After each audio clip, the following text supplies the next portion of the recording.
Hello, my name is Andrew Keane. Welcome to Keane on America, the daily interview show about the United States.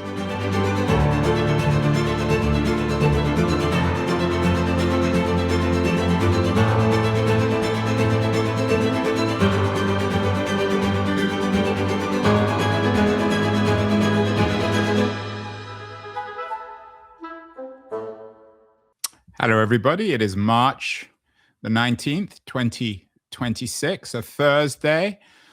Might be nature's last dance. Financial Times is writing about an Armageddon scenario for energy. Lots of fears that the war in the Middle East is going to not just destroy the world economy, but perhaps the world's environment too. It's not just oil prices that are rising. One environmental group has talked about this war resulting in a kind of ecocide. My guest today is all too familiar with Nature's Last Dance. That's the title of her book. Natalie Kyriacou is an Australian-based environmentalist who, as it happens, is talking to us from Switzerland today. Her book came out last year in Australia, and it's out next week in the United States and the UK. Natalie, I know you're not a geopolitical expert, but what do you make of these accusations of ecocide from some environmental groups in terms of what's happening now in Iran and in the Gulf?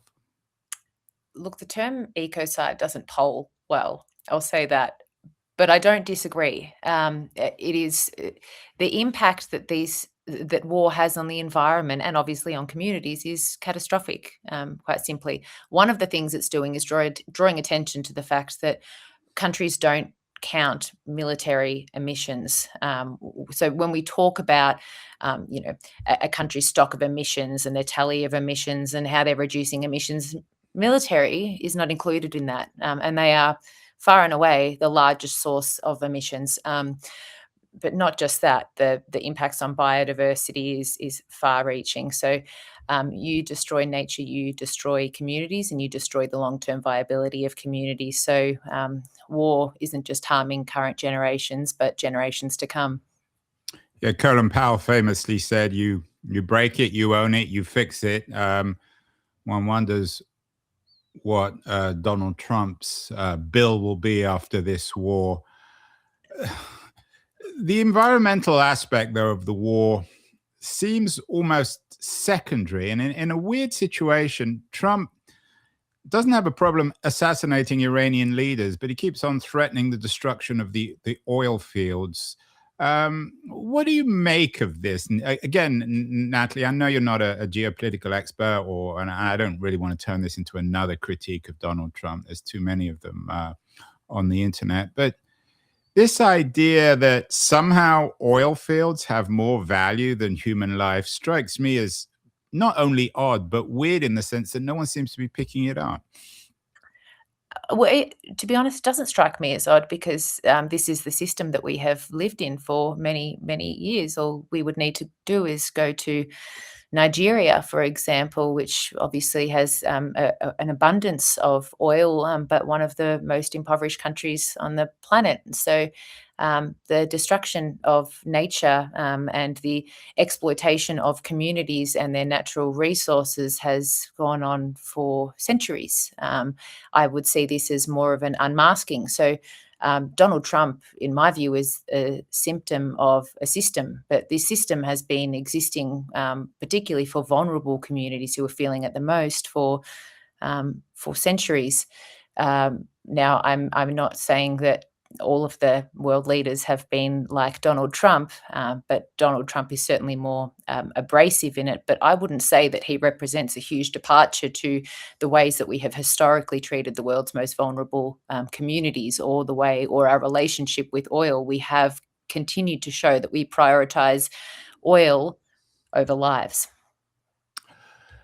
Natalie, your book has, I think, a rather sad title, Nature's Last Dance. There are two types of environmental books, at least the ones that appear, or environmental writers who come onto this show. Those who are very pessimistic, and those who have some hope, maybe in technology or in politics, that the environment can be saved or nature can be saved. Which bucket does your book fall into? Neither, or both. I see the same thing, Andrew. There's usually optimists who are so optimistic that we think they might be a little bit irrational, and those that are, and I don't blame them, that are so negative. A lot of scientists who have been working in this space for decades, and they are exhausted, and they have had so many battles that they are unable to scrape up any sense of joy. This book it charts the relationship of nature and humanity, and so it encompasses our full relationship, and that is one of joy and of hope, but it is also one of tragedy and outrage. This book toes a fine line between joy and tragedy and humor and outrage. It sort of has it all. I am not completely hopeful. I understand that we are living through incredibly dark times. I know the scope of the challenge. I feel the scope of the challenge, but equally, it is not over. There are stories of incredible resilience and hope. And so this book, and what I hope this book leaves people with, is that things are bad. Sure, we know that. I've outlined that. But there's also pockets of incredible wonder and resilience and joy and inspiration. So I do think I hope that we can focus more on the full scope of our relationship to nature, and that is not all bad. It's pretty bad though. Yeah, the subtitle of the book is Tales of Wonder in an Age of Extinction. And in our apocalyptic or Armageddon-like week, what exactly, Natalie, is a tale of wonder?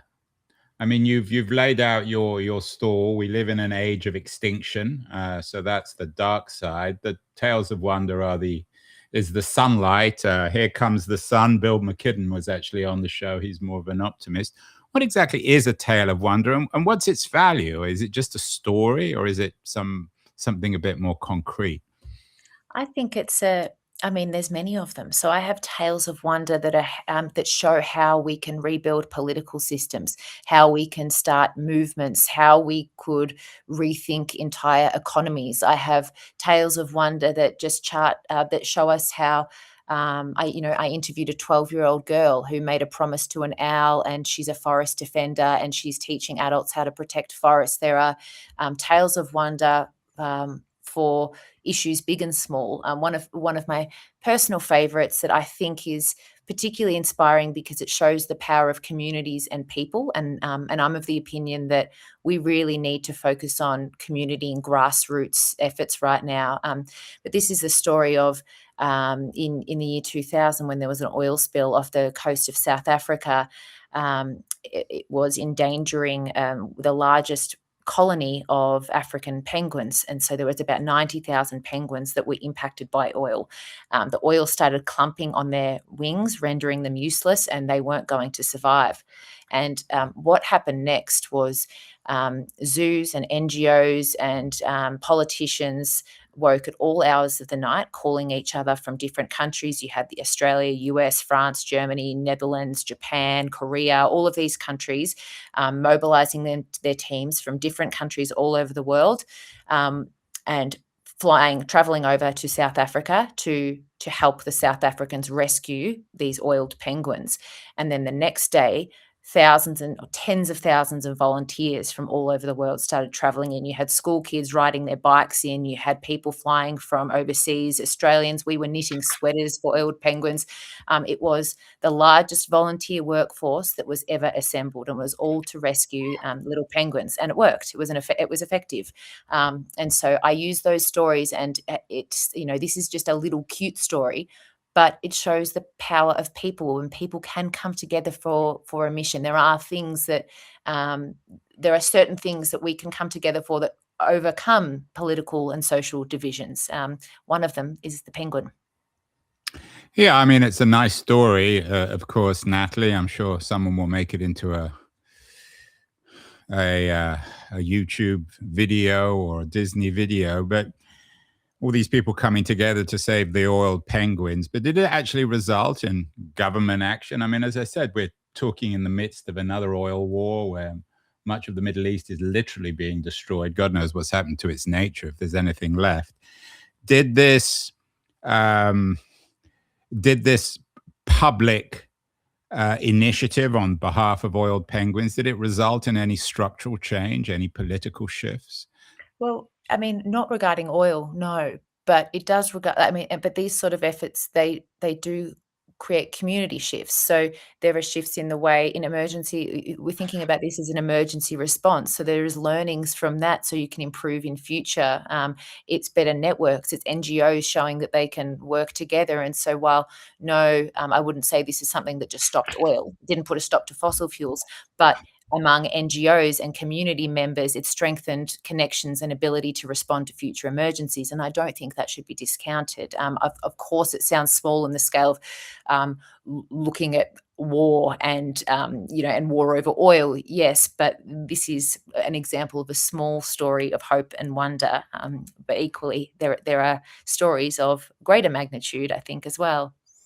There certainly are. I mean, you're based in Australia, so you're looking up at the United States, for better or worse. You talk about community shifts. We have a president here, as you know, Natalie, whose mantra is drill, baby, drill, who doesn't believe there's any kind of environmental crisis, who takes pleasure, it would seem, in undermining all kinds of international initiatives on the environment. He's not the first or the last American president to do this.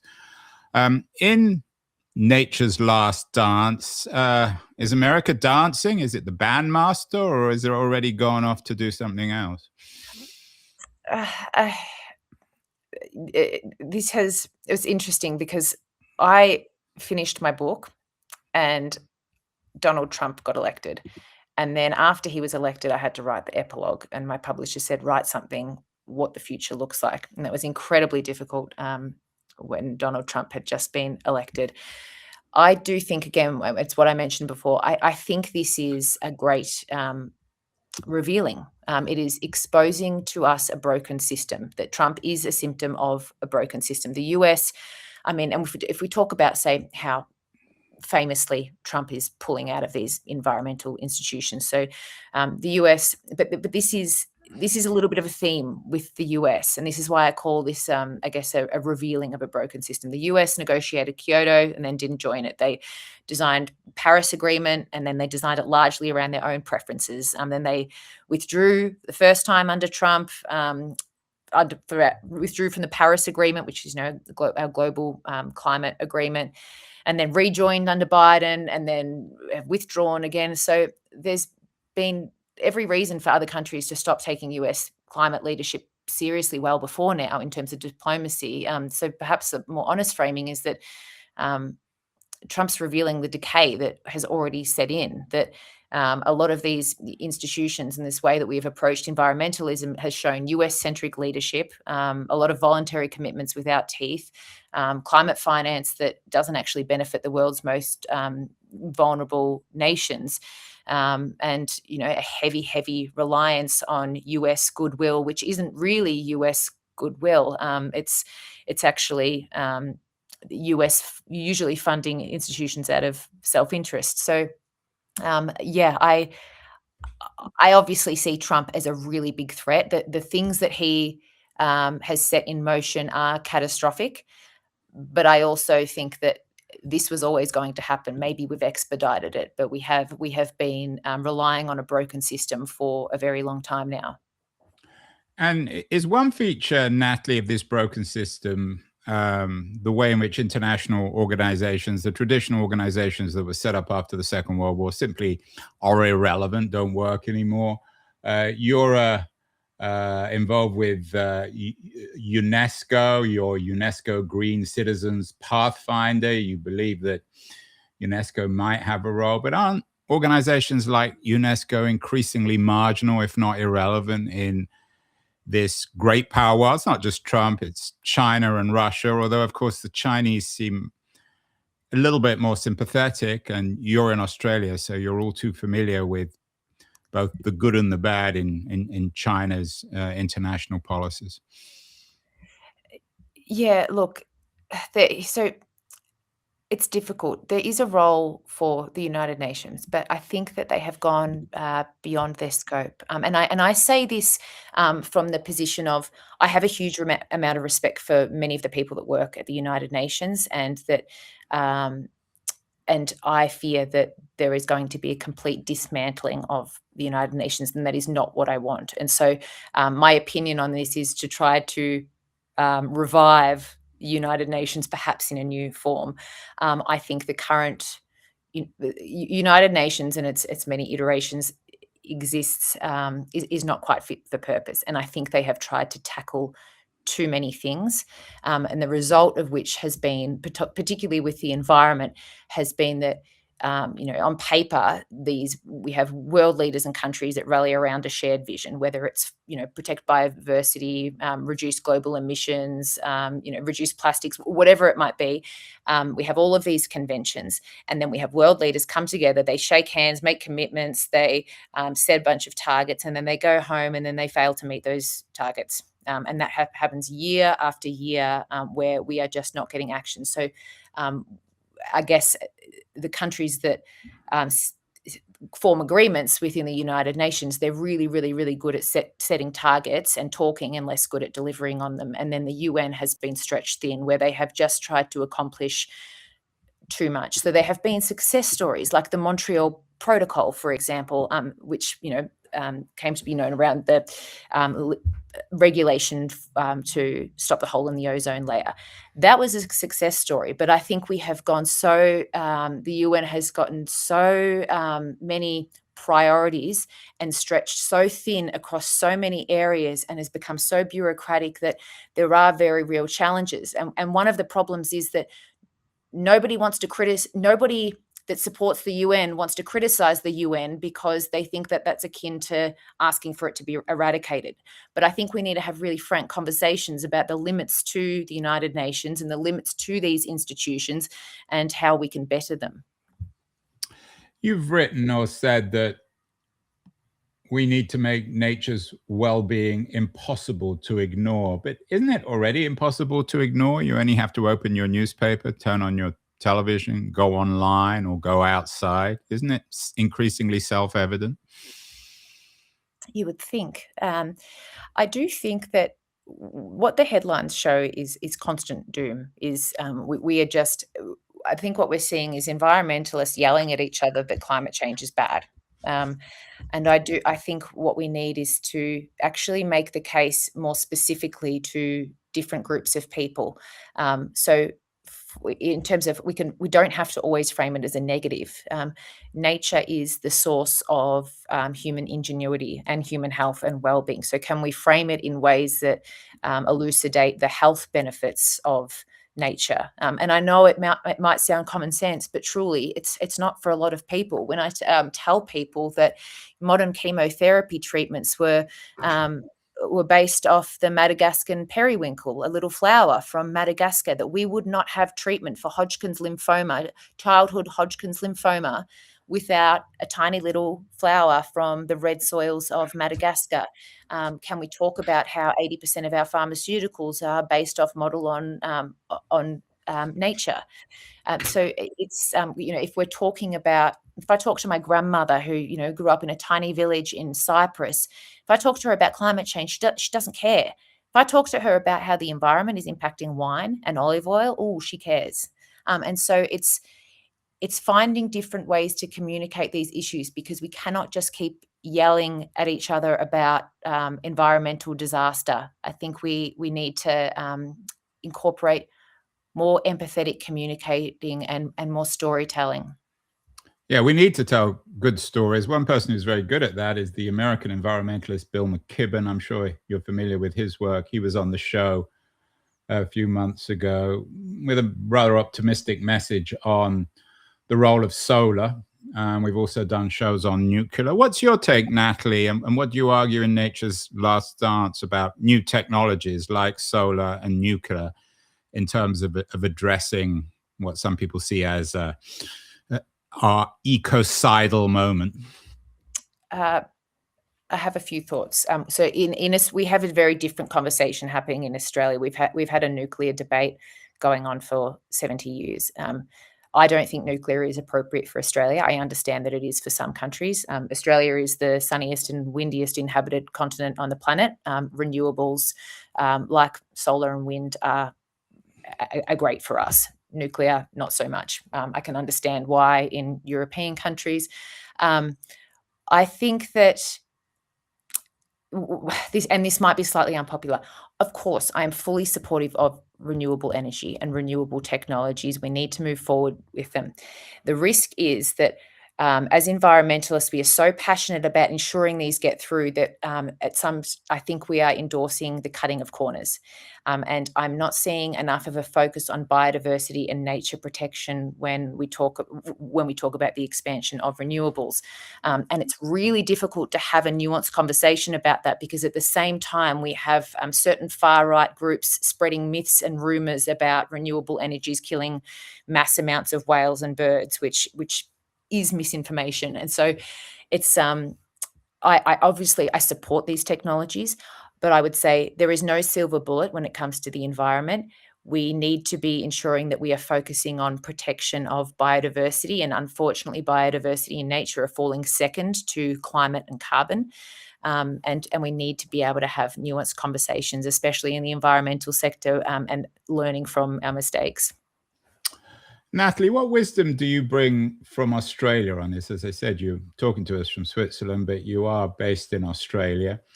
On nature's last dance, I've been to your country a couple of times in the last few months. My daughter actually lives there, so I've been visiting her. We've been to Melbourne. We went up to Darwin, which is remarkable on an environmental point of view. What's the message from down under, so to speak, about nature's last dance? What are the stories in your book and on your experience that you need to tell the rest of the world? I think there is so much more to our world story than loss, and I think it is a huge disservice to the countless people that that are dedicating their lives to protecting the environment to talk about this like it's over. It is a disservice to young people to talk about this in a defeatist way. We need to be able to recognise that there are challenges, but we can't give up on young people and future generations and the environmentalists that are working so hard on this. In Australia, it's funny. There is something that I would like to see embedded more in Australia, but equally something the US could learn from. One of the things that I think that can unite people is this sense of nationalism for wildlife. So nationalism, but the good kind. Mm. So in Australia and New Zealand, we sort of have this shared irreverent sort of humor, and we have really, really quirky species. And as Australians, we feel a deep sense of pride over our strange species, from whether it's an echidna or a wombat or a kangaroo, or our venomous species. And so, how can we harness that pride and nationalism we have for these species to protect them? And I wonder if the US is the same, if there is a sense of pride for certain species. I know the eagle is one of them, but can we harness a sense of personality and nationalism, but around positive things like nature protection? I will say one more thing. In Australia, I had the great privilege of interviewing the most incredible people. I interviewed a 12-year-old Gracie who made a promise to protect an owl, and she defends forests and teaches people about the ways of the forest. And I interviewed a woman, Lisa Palmer, who spent Christmas Eve dangling upside down from inside a stormwater drain to protect a tiny little lorikeet. I interviewed people who are dedicating their lives to protecting species, who are doing the most extraordinary things for nature, that are ensuring we have passed new laws for the environment in Australia, that have, discovered new species, that have fenced off area, predator-proof fencing to conserve habitat, that are buying up degraded land and restoring it. There are so many success stories that we have, and yes, the challenges are immense, but there are so many people that are doing the most amazing things, and we don't hear their stories and we don't talk about their stories enough, and we really should. You've written about bird watching being an act of private or quiet rebellion. But in all the stuff you're talking about, it all sounds a little symbolic. It all sounds as if we're dancing on our way to the cemetery? I'm not sure I know how to answer that. No, I don't think we're dancing on our way to the cemetery. I don't wanna shy away from, the destruction of the world. I fully comprehend how bad things are. I don't shy away from that in my book. But equally, so what I am trying to do is show that there is a path here where it is our last dance, where this is it, where we essentially extinct ourselves and in the process destroy much of life on Earth. That is certainly one avenue we can take, but it is not yet the only choice available to us. And so it is trying to make this clear that it is a choice, but it is a choice that we need to make very quickly. And I made a decision to finish my book on a chapter on bird watchers because there is a lot in my book that is complex and heavy topics, and it talks about political systems and economic systems and colonial structures and so on. The last chapter is one of humor and joy. It is showing us that sometimes these at the root of all of this could just simply be our connection to nature, our individual relationship to nature, that what we can learn from bird watchers is the simple act of going outside and looking up and appreciating the world around you and falling in love.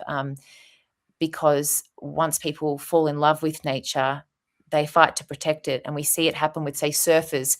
Many surfers, even those who have been attacked by sharks, they will fight to protect sharks. They fight to protect nature because they spend so much time in nature. It is the same. Farmers have a deep connection to land. Indigenous people have a connection to land. It is finding ways to fall in love with nature. And so, yes, it might sound, I guess, pretty, but I think there is something real to be said about looking up and finding a connection with the outdoor, with nature. You talk about making ourselves extinct, that it's not just birds or other creatures, it's humans. Do you think, Natalie, it's any more than coincidental that we seem to be addressing two crises as a species, the one you write about in Nature's Last Dance, and then the one that's happening in Silicon Valley, where we're creating smart machines that increasingly, to some people at least, appear to be making us redundant? Some people describe it as our final invention. Some people argue that we're going to be, at best, servants or serfs or even slaves of these new machines. Is there a connection between AI and Nature's Last Dance? I'm assuming that you don't think AI can be particularly helpful in making sure that what's happening now isn't Nature's Last Dance. No, I think AI. So people talk about AI and they talk about the impact on water and resources and so on. I actually don't think that's the biggest problem. I think that the biggest problem with AI is that it puts humanity's current relationship with the world on steroids, every facet of it. And so if we are already this destructive force, if we are already impoverishing much of our own human population, if we are already this divided, AI just makes that a million times more extreme. That's what I see as a primary problem. But I absolutely see this as all being connected. One is that in my book, I talk about how to address these problems is systemic. So we have built these systems. The destruction of nature goes hand in hand with the destruction of community, and it is not accidental. It is embedded in our dominant economies, institutions, laws, politics, technologies, our information ecosystem, our cultural psyche. These are the systems that we live by, guided by these rules that we made up. All of these systems are completely made up, and they are made up to benefit usually the privileged few.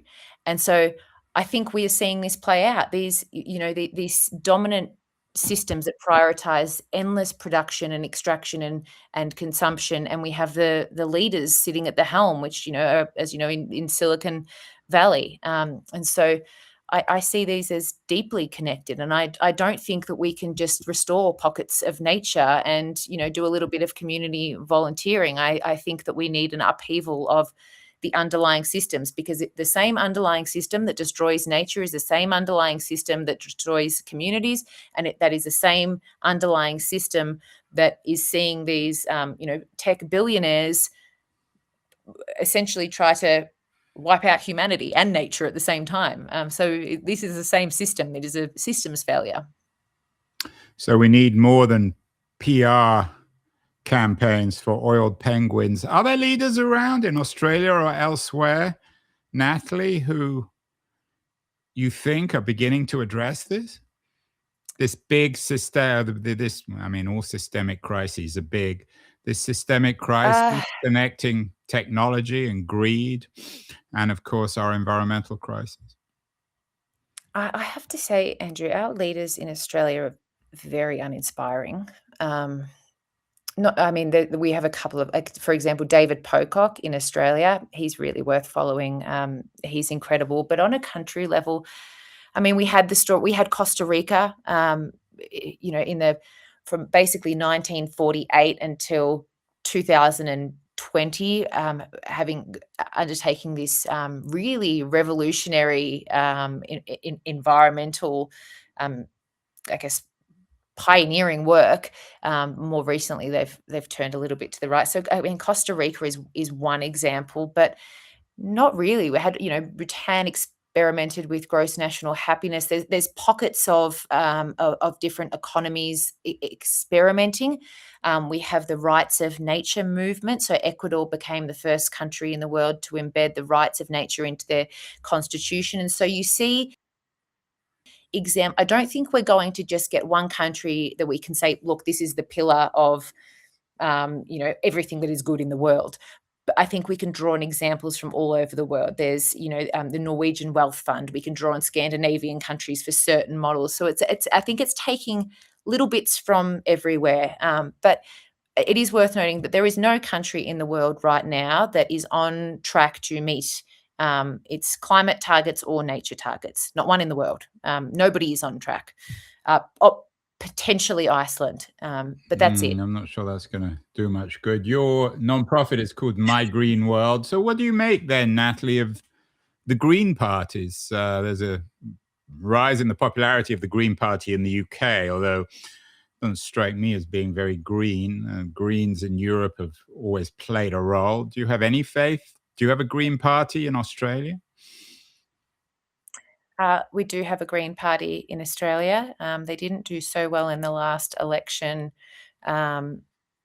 because there has been because they were doing so well for quite a long time. There was a pretty concerted campaign against them. I think it's one of the biggest problems is that Australia has a very concentrated media ecosystem, and there is it's tightly owned, and our media companies often have investments in big fossil fuels. So anything coming up against that it gets stamped down pretty quickly in the media, and so that's really problematic. And what we're seeing is a resurgence of independent media. But we do have a Green Party, and one issue we're seeing in Australia is there is this myth going around that environmentalism and climate action is waning, when actually majority of the population in Australia support climate action. Our last government, which was left-leaning, but they're not really left-leaning, they're sort of centre-right, but our progressive government that got elected, they got elected in a landslide, and that was largely based on environmental action, which they have not achieved. So yes, we do have Green Party, we have environmentalism in Australia, but equally we are facing the same crisis that the rest of the world is facing, which is the vast spread of misinformation and really concerted campaigns against anything that is trying to promote human rights or environmentalism. Final question, Natalie. Your book is called Nature's Last Dance. What happens if it is indeed nature's last dance? What happens if people go outside, they want to watch birds, but there aren't any birds, so they got nothing to look at? I think it would be a very sanitized view of the world. And so it's worth noting that we don't exist without nature, unless Silicon Valley. I don't know. Maybe they'll do something in their bunkers or whatever. Well, Zuckerberg not that he's been on this show, but he might say, well, we can have virtual reality. He renamed his company Meta, although he seems to have moved on from that. So we could just look at the birds online in 3D and they'd be relatively credible. I'd prefer not to do that, and I think majority of the world surely would would agree with me. It's I hope something changes before we get to that stage. Yeah, it's. I mean, that is so divorced from reality. I don't think that they are posing a realistic glimpse into the future. It is worth noting that we do not exist without nature.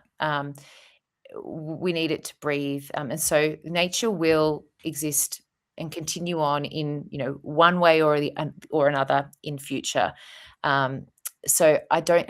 I think what could potentially happen is that we see a very sanitized, diminished version of nature, and we will see our own diminishment with it. And so you might see more generalist species. So you might have.